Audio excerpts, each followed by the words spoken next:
Le bruit dans les cours d'école, ça fait souvent bien des décibels. Mais saviez-vous que les salles de classe de nos écoles aussi sont bruyantes, tellement que les enfants ont du mal à comprendre leurs professeurs?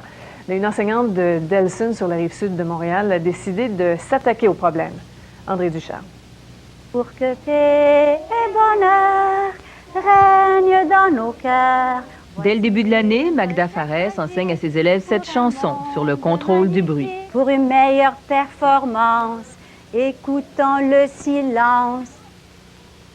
Il s'agit en fait d'une recette magique que ces enfants de 5 ans comprennent bien. Ça fait mal aux oreilles. Est-ce que tu parles trop fort des fois? Non. Ils ne se rendent pas compte toujours du bruit qu'ils font.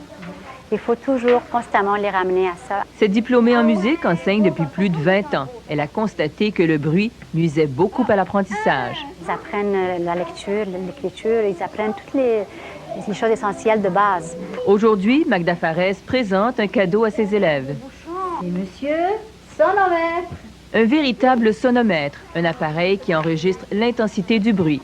Les enfants avaient déjà un sonomètre de couleur dans la classe.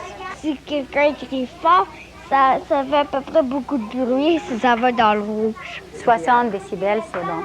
C'est bon, on se comprend et puis c'est calme. Bien sûr, moins que ça, c'est encore mieux. Quand c'est un travail silencieux, il faut que ce soit environ 50, à peu près comme les gazouillis des oiseaux. Magda Fares a développé plusieurs outils pour l'aider à passer son message, comme ce jeu coopératif de l'oreille. Il était une fois.